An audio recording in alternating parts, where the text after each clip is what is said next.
I guess it was just going to be a matter of time. I guess it was going to happen. It was inevitable that some stupid criminal, some absolute dillhole. Gavin, do we have dillhole music? Do we have dillhole music? I think we do. Yeah. Professional No, quibbler wrong here. button. That's professional quibbler, Gavin. Oh, Javi, we're going to have to do a take two. Hold on. Let's try the right audio. There it is. Okay. It was inevitable.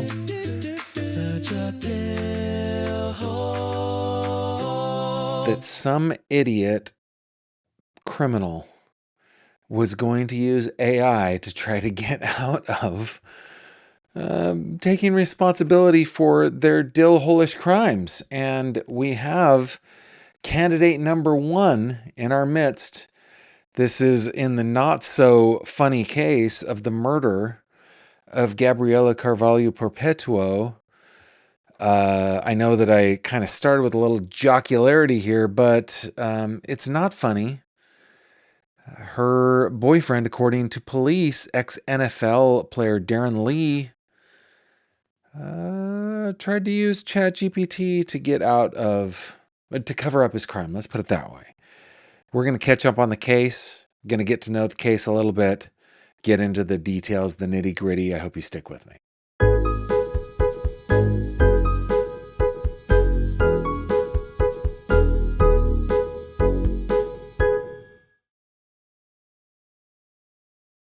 This video contains mature themes and discussions intended only for adult audiences.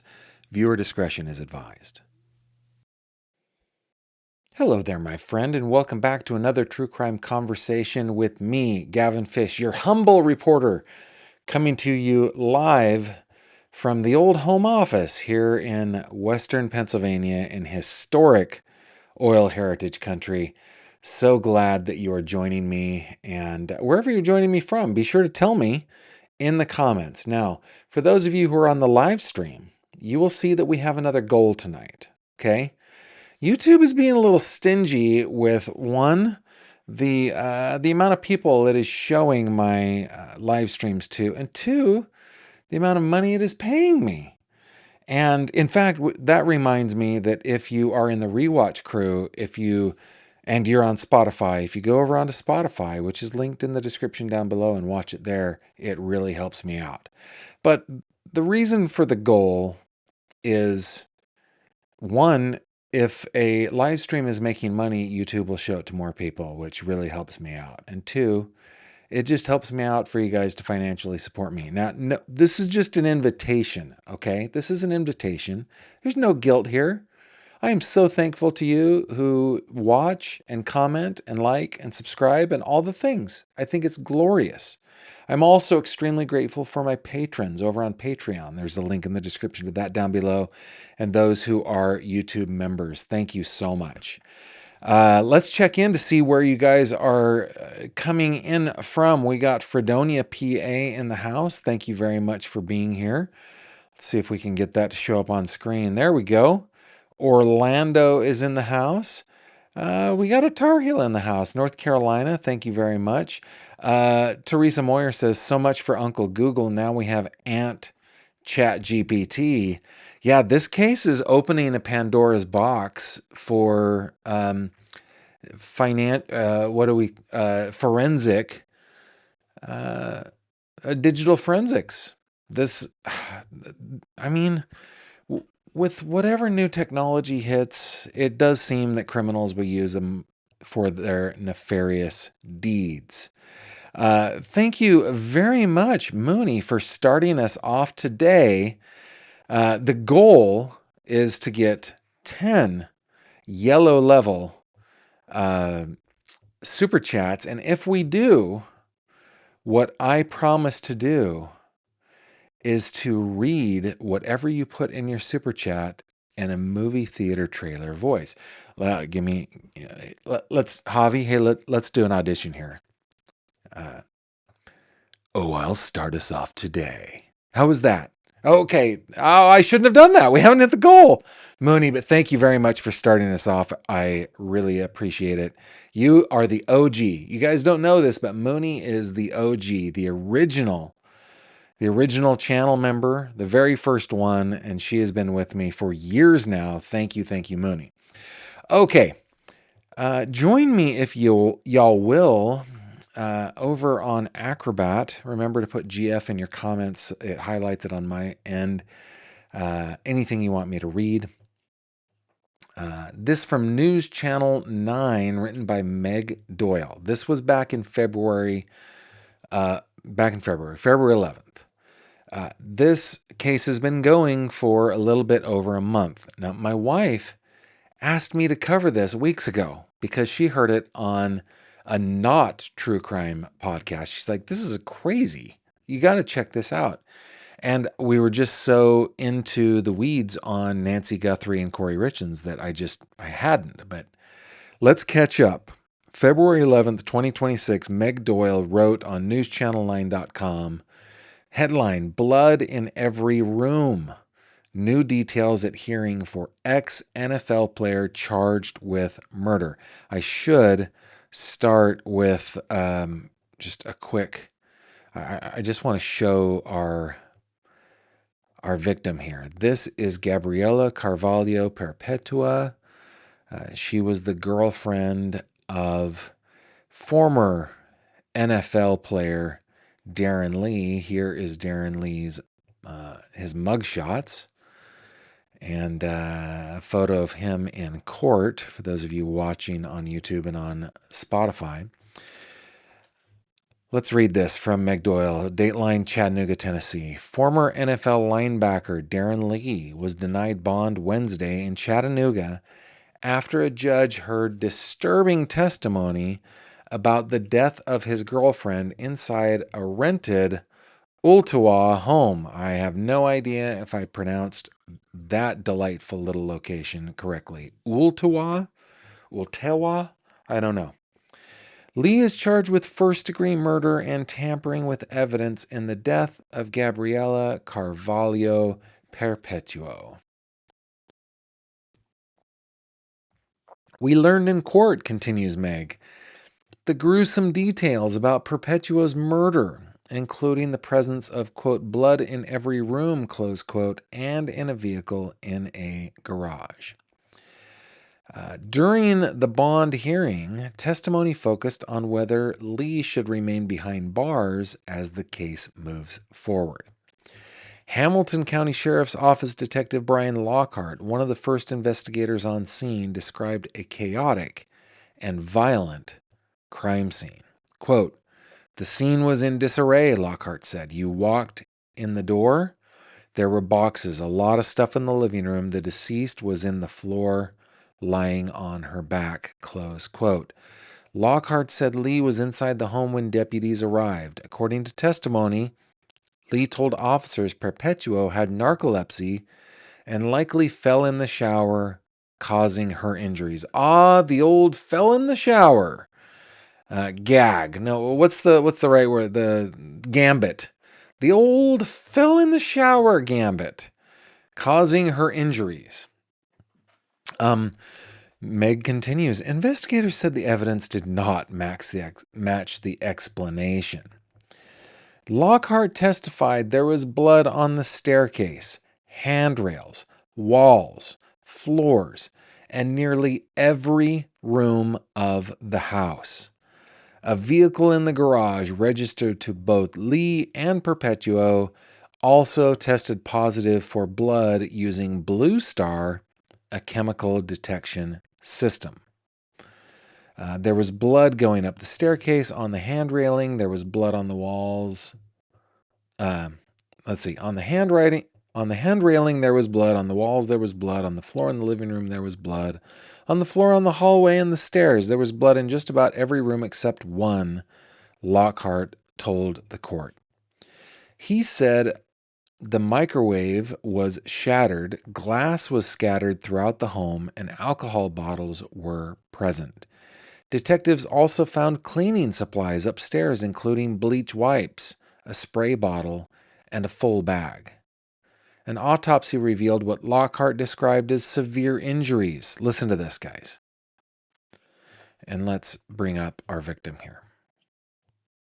An autopsy revealed what Lockhart described as severe injuries, including severe brain trauma, a broken neck, bruising across her body, a large bite mark on her shoulder and thigh, stab wounds to her legs, and significant facial trauma.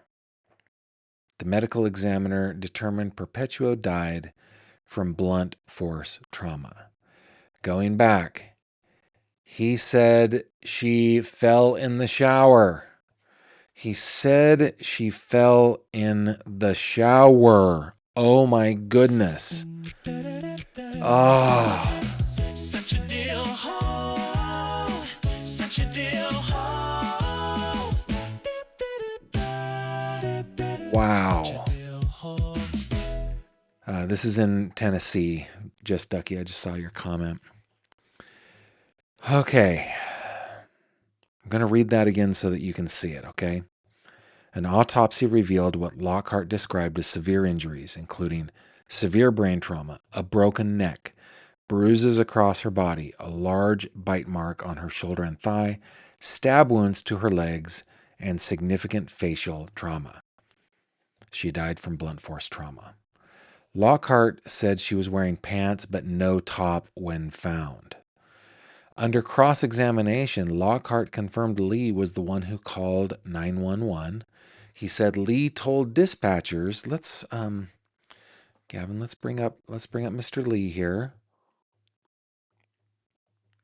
He said Lee told dispatchers Perpétuo was unresponsive and again suggested she may have fallen in the shower. He did that on the 911 call. And remember, we saw this in the Ellen Greenberg case. We saw this in the Corey Richins case. The 911 call being used as a way to either provide an alibi or provide some sort of explanation before anybody got there. Investigators also located Lee's. Excuse me.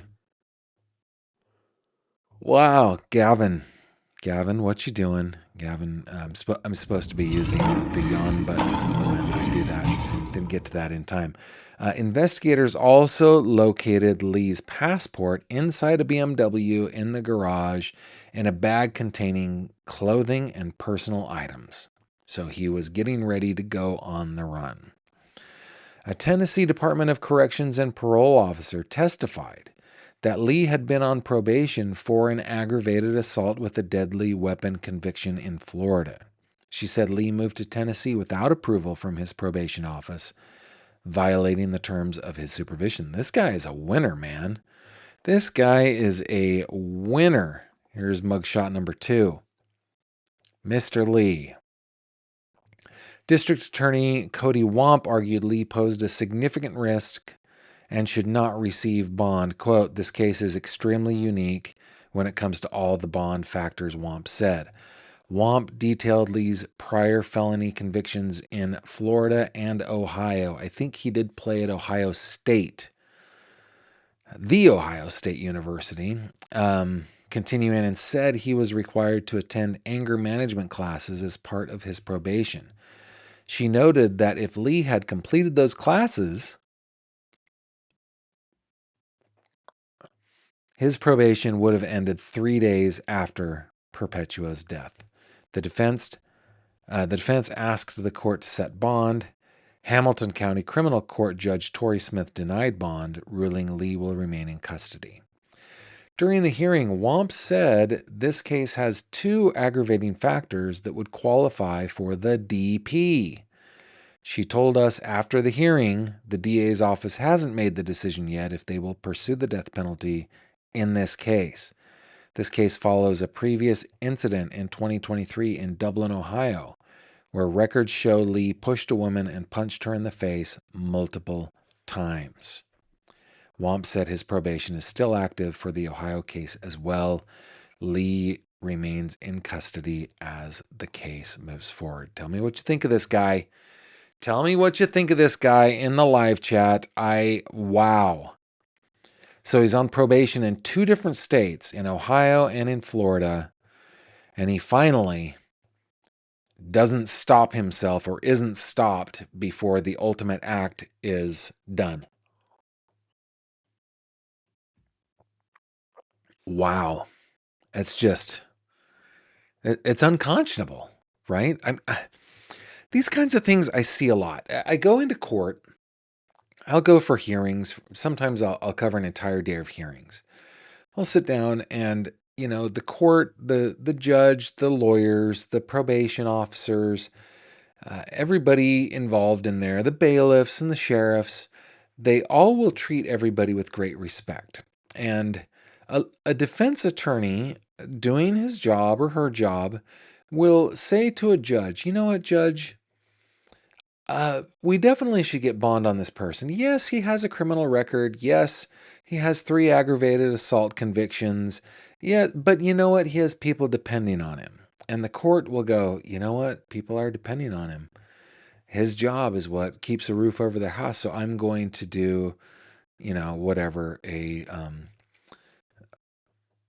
some light bond, right? Some non-monetary bond. You can do the what's it called? The work release program. And they give these guys and gals, it's mostly guys, these lenient, like trying to give them every opportunity in the world. And listen, I mean, I understand both sides of this. I live in a county that incarcerates people at a crazy high rate. Crazy high compared to everywhere else, it seems. And I get not wanting to just incarcerate people, but dude, this guy right here is on probation for assault in the states of Ohio and Florida before he ultimately and allegedly, it's not been proven in a court of law, but he is charged with the murder of this beautiful young woman. Like how many chances are we going to give, right? What are you guys saying over here? Let me just kind of go through here. Kentucky Granny says, I have family that live there. A quaint small town, but yikes, this was awful. Yeah, it is. Me scrolling down, I did see a couple. Robert the Ruse says, Gavin, yet another example of traumatic brain injury rage in a football player and a previous DV charge probably not taken seriously enough. Yeah, exactly what I was saying, right? I'm sure you shared that before I said that. Real happy. He was a ticking time bomb, in my opinion, Gavin. Yeah, it's just absolutely crazy that that this guy was allowed to be out. He's on probation twice. Okay, so that brings us to an updated, albeit dated. I mean, it's about a week old, but an updated article from the AP written by Jonathan Matisse on apnews.com is where I found it. Links are in the description to all of the articles that I'm using tonight. Ex-NFL player charged with murder consulted AI before 911 call, authorities say. Dateline Nashville, Tennessee. A former football player who is charged with murder in his girlfriend's death in Tennessee asked an AI bot for advice,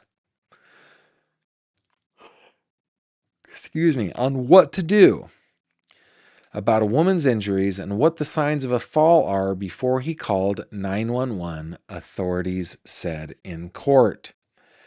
New York Jets first-round draft pick Darron Lee's conversations with ChatGPT about Gabriella Perpétuo started on February 4th, the day before first responders went to a home in Ottawa, a Chattanooga suburb, for a call of CPR in progress and found her already deceased, according to messages displayed by prosecutors during the court hearing on Monday. Yeah, they displayed it in the hearing, the full-on ChatGPT conversations. The AI, well, let's see. Lee faces charges of first-degree murder and of tampering with or fabricating evidence. He is being held in jail without bond. The AI inquiries shown in a Chattanooga courtroom did not admit wrongdoing, and in one instance, Lee calls the injuries, quote, self-inflicted, close quote. But the Hamilton County District Attorney Cody Womp said Lee was using ChatGPT as a legal advisor, asking it, quote, to basically give him advice on how to cover up your crime scene, close quote. I need to play it again, guys. It's going to make me feel good.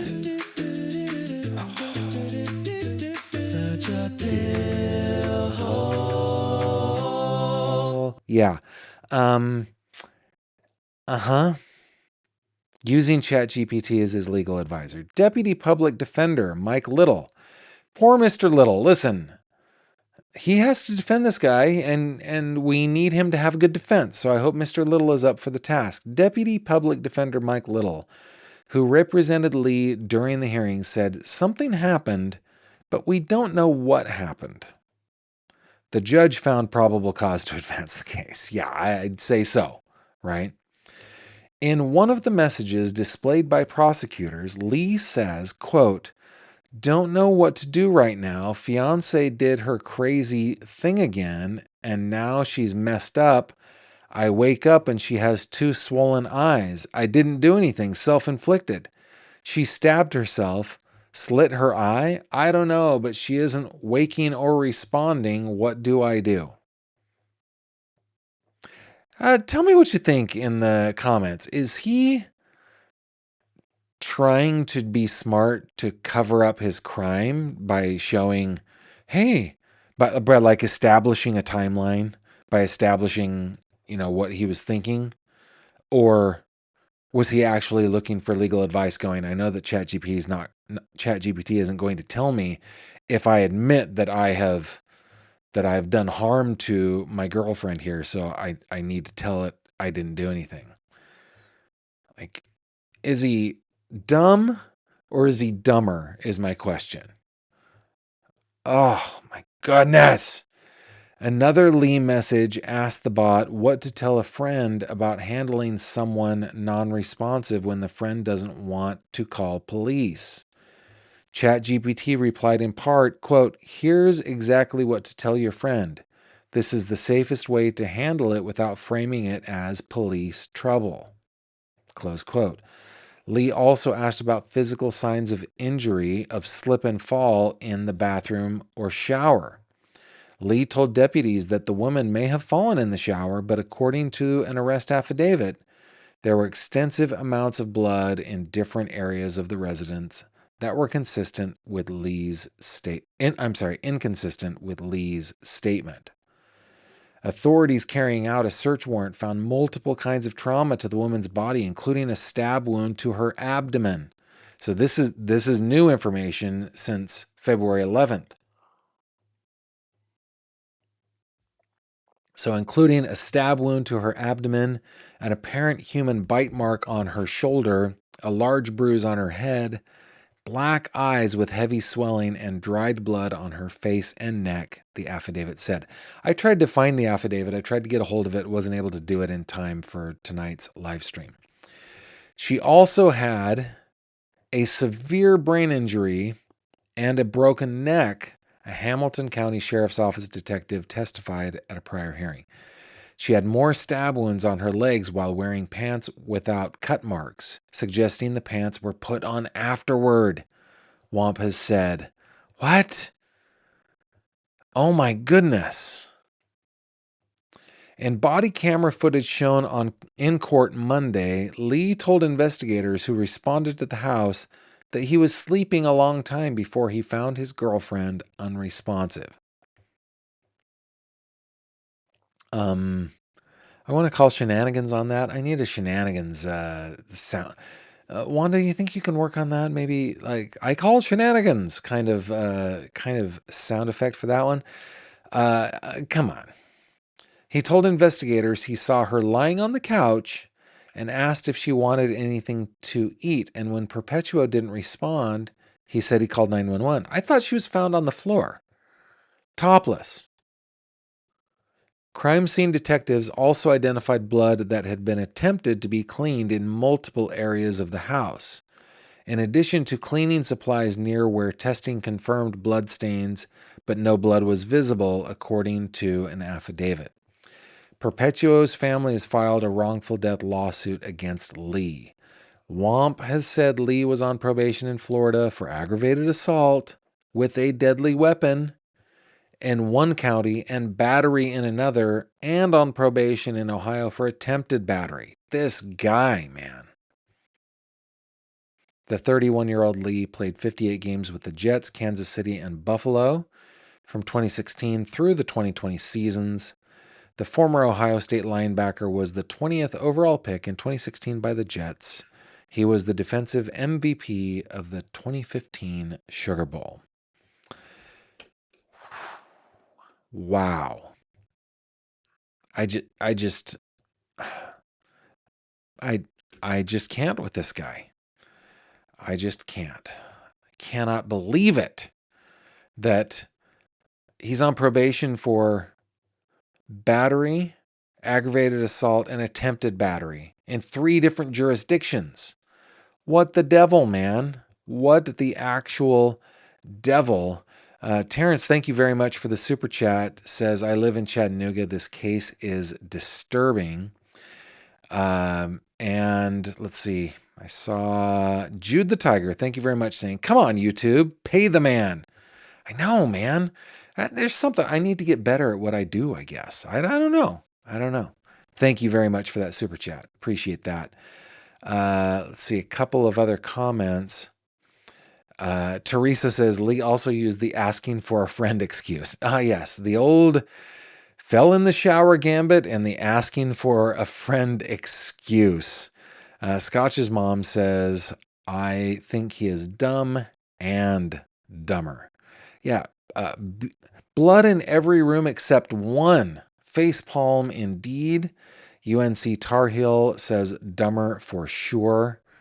And yeah. Yes, he's dumb as a rock, says Black Widower. Poor Gabriella. To go through that. Real Happy says there's no defending his conversations with AI, in my opinion. I'm telling you, this is the new forensic Shangri-La, man. Just all the digital stuff. It is the modern version of fingerprints and DNA. It is the latest thing that, I mean, people are just absolutely stupid. JRE says, Gavin, are there prisons under prisons? Because that's where this guy belongs. Yeah. Crazy. Just Ducky. Ducky. No, this is fun. Like, we take victims seriously. We take crime seriously. We take victims' families seriously, but we don't take ourselves seriously. Ducky says, I guess they thought playing for those teams was punishment enough. Mooney, so slip in the shower, but blood in every room. Yikes. Yeah. I don't, wow, just wow. So we're going to have to keep our eye on this one. This is one that I definitely am going to keep up on the old Stream Deck so that I have the buttons ready when I need something. But yeah, that's what we've got for today. So but it's not all. It's not all. Don't say, Gavin, what? We're done? Half an hour? No! Guys, we got other segments. We got other segments of the show. And by the way, I was talking with Kimberly. Are there other ideas for fun segments? I'm enjoying the whole 3 questions and headlines thing. I hope you guys are too. Speaking of which, let's get on into 3 headlines, shall we? 3 questions with Gavin Fish. Guys, in this segment, I answer 3 of your questions. My favorite kinds of questions are the ones where not only can I answer them, but you can answer them too. And I think I got a couple of those today. You can send your questions to 3questions@gavinfish.com. It's spelled out THREE questions@gavinfish.com. And I will endeavor to do my best to honestly, to completely answer your questions, whether they are deep and serious or just, probing of my personality and past, I guess. So, yeah, and Mooney is saying, Gavin, is Javi on vacation right now? Obviously, I'm pushing the wrong buttons here. Javi is not on vacation. He has toggles and switches and a few buttons, but I don't know. Maybe I'm a control freak. I'm a micromanager. I have my buttons as well. I have these buttons. I have these buttons, and it's time for me to get another live stream. I'm going to have Stream Deck. I'm going to have 3 of them in front of me here pretty soon. Yeah, but maybe I do need to hand over some of the button pushing responsibilities to Javi for sure. Okay, question number 1. Where is the question number 1? Comes in from See Me. Question is, this is a hypothetical. If you were physically able, would you rather climb Everest or deep dive and tour the Titanic? Well, this isn't that hard of a question for me. I love the mountains. Grew up in the Rockies, right? Until I was about 8, and then spent all my summers there and all my winters there. Love the Rockies. I love the mountains, but I don't get the whole drive to climb Everest. I just do not get it. I have a cousin who made it all the way up to base camp, and I think second base camp, and was on the list to go up to summit Everest when there was an earthquake. This was several years ago, and she ended up being stranded there. She's a lovely and delightful person, but cuckoo, why would you want to climb that mountain? I don't get it. So for me, it's all about Titanic. I have been fascinated with Titanic since I was a little kid. Anytime there was a report due on something, I would find a Titanic book until I got into aviation. So it was like, till about 4th grade, it was Titanic. That is, I would love to see it. Now, I do have some, I guess, I have some deal breakers that would make it so that I wouldn't go on an expedition. For example, if I were to get into a submarine that was going to take me down to the bottom of the ocean to look at Titanic, if I saw like an Xbox or a PlayStation controller in there controlling the submarine, I would not take that. No, I would not do that. So, yeah, that is my answer to that question. You guys tell me your answer as well. I don't know. I just don't like climbing mountains. I've got an uncle who's all about climbing mountains. He like travels all over the place to climb these. And he is a delightful, wonderful man. Also, cuckoo. Why? Why are you climbing mountains? I don't know. When you're out in nature, to paraphrase a friend of mine, when you're out in nature, it's either going to be too wet, too dry, too hot, too cold. You know where it is perfect? My living room. Question number 2. What pesky bug do you hate the most? From Rua. This is an interesting question. Now here, I will tell you an interesting thing about me. While it was not true as a young person, I don't know how this happened. I talked to a friend of mine who's a pathologist. She's an MD, and she's really, really smart. But this is what happened to me. I used to be extremely reactive to mosquito bites. Then I go down to Argentina. I spend 2 years down there getting bit by all these South American bugs. And I get back to the United States a couple years later and I do not get mosquito bites. I just don't get them. And I try sometimes. Like if we're in a place with mosquitoes, I'll watch them land on me. I'll let them, bite me. I won't do anything about it. I don't get mosquito bites. I think let's see, I got back in 1997. So in the 29 years that I have been home from my mission to Argentina, I think I've gotten maybe 3 mosquito bites. So the peskiest bugs to me are the ones that go by my ear and drive me crazy. I don't like that. But as far as like bug bites, stuff like that, I don't care. There were some cool bugs down in South America, these giant wolf spiders that I loved. They were like burrowing spiders that would create these traps and they would hunt small animals like frogs, mice, and birds. I thought they were the coolest thing. So yeah, the pesky bugs I hate the most, the ones that go by my ear and just drive me crazy. They bug me. They bug me. All right, question number 3. You guys tell me what your answer to that question is. Question number 3 is from Kate. What is the first book you remember reading yourself without help, not for school, just a book you read for pleasure or interest on your own? Mine was Where the Wild Things Are. Huh. Well, that's a good one to start with. You guys tell me what your first book was.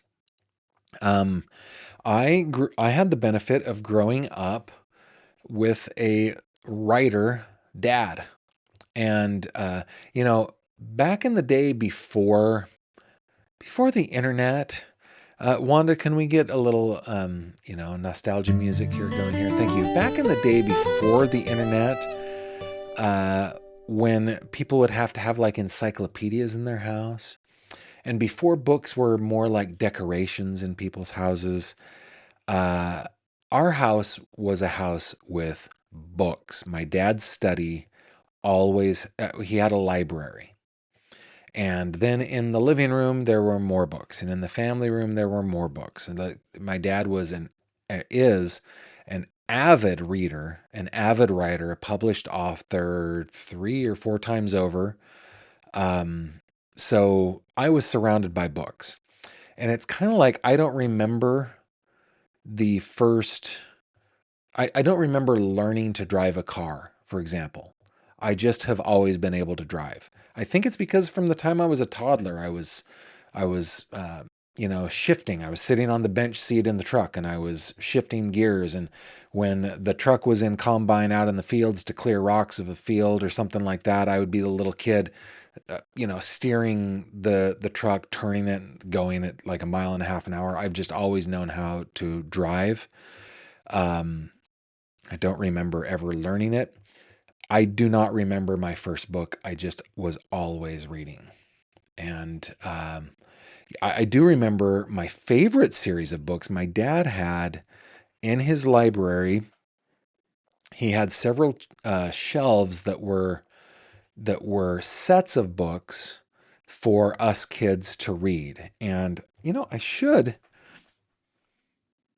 Oh, it's outside the office.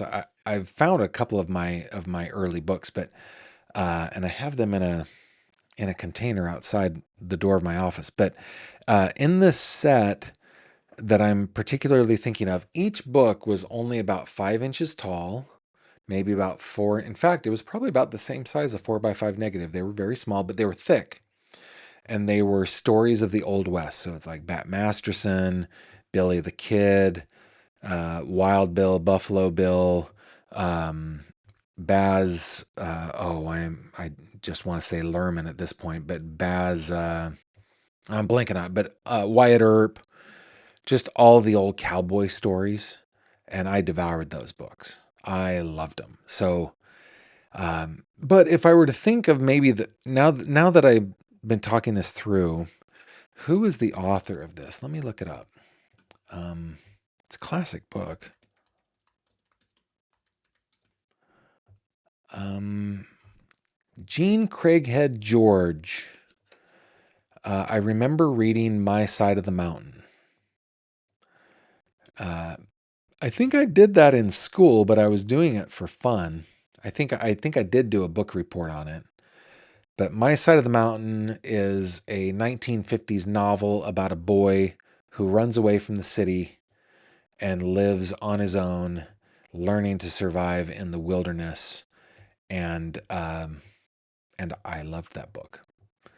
Now, as an adult, I don't read very much fiction. In fact, you guys know I'm on a mission this year to read 6 classics. I have so far this year read A Tale of Two Cities, Of Mice and Men, and To Kill a Mockingbird. And I'm moving on. I'm actually working on Martin Fierro right now, which is an Argentine classic, but I think I'll probably be moving on to Fahrenheit 451 because Martin Fierro, I just have to take in spurts. It's tough. But anyway, a great question, Kate. I love it. And I love that yours was Where the Wild Things Are. What a terrific book. And I can't wait to hear the others that, the other answers to the questions that you guys have in the chat. But before we do that, let's move on to headlines, shall we?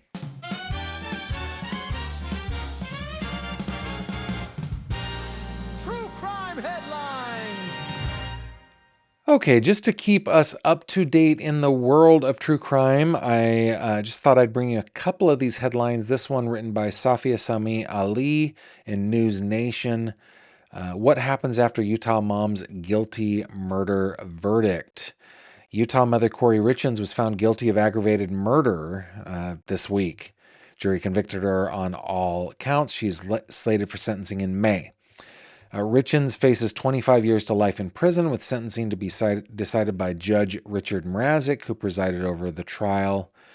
Nathan Evershed, a former Utah prosecutor and defense attorney, said the judge will review a probation report, hear from attorneys and victim impact statements from Eric Richens' family before determining whether she will receive life without parole or a sentence that includes the possibility of parole. There will be multiple people from Mr. Richens' family. I would imagine his father, sister, others would be telling the court what this has meant to them. He said, the only question is if there's a chance of her possibly having parole some decades from now. Let's see. After sentencing, Richens' legal team is expected to begin the appeals process. Evershed said preparing a credible, thorough appeal can take up to a year as attorneys review and compile evidence. So a lot is going to happen in the Corey Richens case. Next, in the Nancy Guthrie case, this written by Anthony Blair for the New York Post, sheriff leading Nancy Guthrie investigation faces massive recall effort from furious locals. Chris Nanos, the sheriff in charge of the Nancy Guthrie investigation, is facing a massive recall drive from furious locals after the Democrat embarrassed the county, the Post can reveal. Daniel Gutierrez, a Republican congressional candidate, confirmed that he has already initiated the lengthy recall process. He said he has 500 volunteers working to collect signatures to oust Nanos from office. Quote, this is a bipartisan effort. It's not like we're trying to get signatures from one party or the other, Gutierrez told the Post from his home in Pima County. Quote, he has been an embarrassment to Tucson and to Pima County with this Nancy Guthrie case, he said, adding that last week's allegations that the sheriff lied under oath about his employment history were the final straw. Quote, everyone's pretty disgusted, Democrats and Republicans, Gutierrez added. So, yeah. I think, what do they need? They need about 120,000 signatures. He says, I'm probably going to go for 135,000. Right now we have almost 500 volunteers to get this, who want to get the signatures, and 5 notaries to notarize the pages for everyone. So that's what's happening there. Emmy, I saw you bring this up in the chat. Ashley Buzzard makes first court appearance after 2 no-shows. This at KEYT.com by Jared Zinn. This one from today, Lompoc, California. Ashley Buzzard appeared in court today after she failed to appear in the last 2 hearings. Under advisement from Buzzard's public defender, Erica Sutherland, Judge Dunkel began Wednesday's hearing by admonishing the media. Dunkel reiterated the press's restrictions to still photos only and prohibited any photos of her in handcuffs or appearing to be in custody. Okay, so her next court appearance is April 1st, where a ruling will be made on a motion. Erica Sutherland made the motion that the evidence records she received be sealed from the public. So we will see on April 1st, just a couple weeks from now, whether or not that motion will pass. And then finally today, this one was brought up to me by a friend of mine. This is not a case that we have been following, but this just boggled the old brain. This from KTBX. Alleged killer bragged about burying missing woman under his garage. Tingsboro, Mass. The remains of a woman missing for more than a year have tentatively been located after her alleged murderer recently bragged about the killing to a friend, authorities said. The Middlesex County DA's office in Massachusetts announced on Tuesday that 40-year-old Sean Sullivan was arrested by Tingsboro police and charged with murder, assault, and battery with a dangerous weapon, causing serious bodily injury and improper disposal of human remains. Speaking at a press conference, District Attorney Marion Ryan and Tingsboro Police Chief Sean Woods said the case took a recent turn when the Nashua Police Department in New Hampshire was contacted about a possible homicide. The caller reported that Sullivan allegedly told him he had shot and killed a woman named Jill at his home in Tingsboro in or around January 2025 and had buried her under the floor of his garage. Searching a missing persons database, Nashua police learned Jill Kloppenberg was reported missing to Tewksbury law enforcement in Massachusetts in February of 2025. Investigators further learned Sullivan knew Kloppenberg and that she had been in his home and was with him around the time of her disappearance. There is Jill. Anyway, they executed a warrant. They spotted what appeared to be a large patched area in the garage. Ground-penetrating radar confirmed an area of the garage had been cut and patched. After cutting through the floor, investigators discovered a bag containing human remains. The identity of the victim has not yet been positively confirmed. The remains were transferred to the ME's office, which will make an identification along with determining the cause and manner of death. And they're asking anyone with information about the case to contact Massachusetts State Police at 781-897-8300. And I just thought that I would bring you that story. There's so many just dill holes in the world, guys. So many. All right, let's find out what you guys are saying to the answers of 3 questions. Let me come on up here. Wow, a lot of comments here. Just Ducky says, I would love to see the Titanic. Jude the Tiger says, I'm with you there, Gavin. Probably about the whole nature thing. Nature is for the birds, man. Miss Chivos Dragon, if I were physically able and had to choose between Everest and Titanic, I think I'd injure myself instead. Teresa says, no way I go down in a sub to view Titanic for the same reason as you. I love water, but that is too deep for me. Jules says, Gavin, you don't smell right. I think I'm okay. I'm wearing a dashing cologne, Aqua di Joe. I should be smelling okay. That's funny. Scotch's mom, RFK climbed Everett before he died. I'm glad he got to before his untimely death. Scotch's mom says, I hate mosquitoes. Miss Chivos Dragon hates the fire ants. And Mooney says, Where the Wild Things Are is the best book ever, Maurice Sendak. What, Where the Wild Things Are never spoke to me. But it's a classic, right? I think it's a Newbery Prize winner. Yeah, so I think. I can't remember. I'm trying to think of like the badge on our copy of it. I think so. Miss Chivos Dragon said, We went to the library a lot when I was a kid, so maybe bread and jam for Francis or make way for ducklings. Nice. Teresa, first book, Winnie the Pooh. First chapter books was Hardy Boys. Love it. Let's see. Mine, Scotch's mom says, mine was Are You There, God? It's Me, Margaret by Judy Blume in the 4th grade. The Judy Blume books were amazing. I loved it when our teachers read Judy Blume to us. Good stuff. Diane Ferris says, I'd climb Everest. The Titanic is too emotional for me. What about all of the failed frozen dead bodies of attempted climbers of Everest that you pass on the way up? It just, I mean, I get it. I just don't. Robin says, Crusade in Jeans. I loved that book. Jude the Tiger says, treat yourself to the Count of Monte Cristo. I have not ever read Dumas, so and I think I probably should. And honestly, I have been enjoying this little time reading some classics. I don't know Dumas' thing though. I mean, I was really glad to read A Tale of Two Cities, but I don't think that I'll read Dickens ever again. It was beautiful. It was beautiful.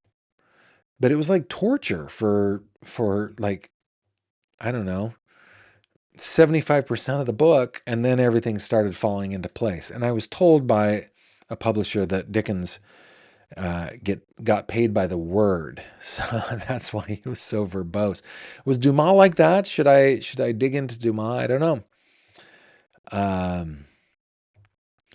Let me keep on going. My grandchildren have bookcases in their bedrooms full of books, also in the den.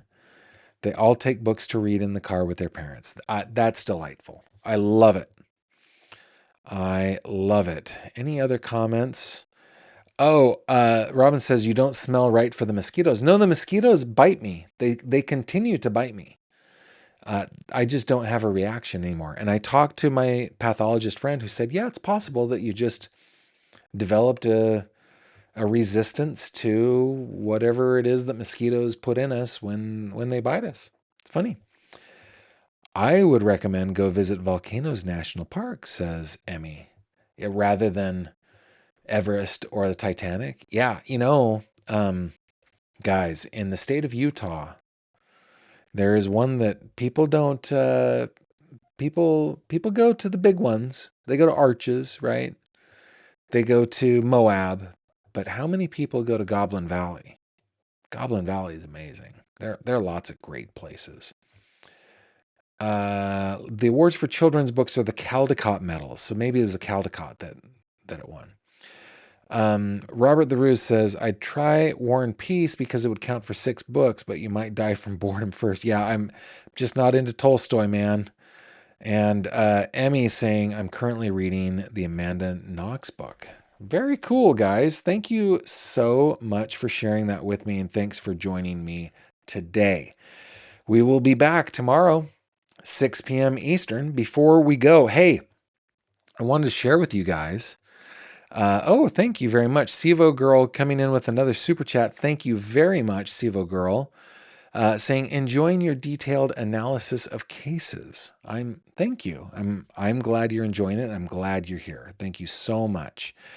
I wanted to show you guys, in the fish tank, which is where we hang out on Facebook. The easiest way to get there is to go to my website, gavinfish.com, click on the little fishy icon in the upper right-hand corner. That will take you to the fish tank.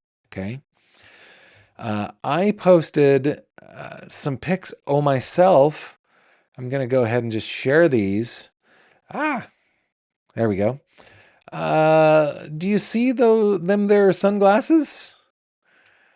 Look at those sunglasses. These were so popular when I was a kid, and I wanted them so bad. I wanted them so badly. But I just had an addiction to the Sweet Factory in Sunrise Mall there in Citrus Heights, California. I would spend all my money at Sweet Factory, like $1.50 or $2 at a time. I just could not. I just could not save up enough money to buy a pair of Olympian 2s from Ray-Ban. And being in my little nostalgic mood, I was like, I want a pair of these. I didn't know that these were first designed and released in 1965. To me, they're iconic 1990s sunglasses. But I found a pair of new old stock, brand spanking new Ray-Ban Olympian 2s. And look at these. They are beautiful. And I don't know, I just love them. I wanted them so badly when I was a kid. Look at these glorious things. This is the kind of stuff that I share in the fish tank.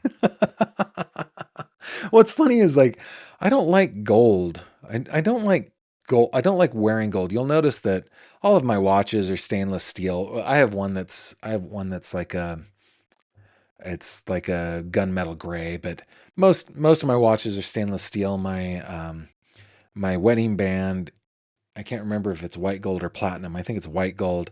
But so I always feel like Liberace when I have yellow gold on me, but I think these are the exception. I might have to get a watch and a ring that is two-tone for when I want to wear these sunglasses. But aren't these amazing? Brand new, not a mark on them.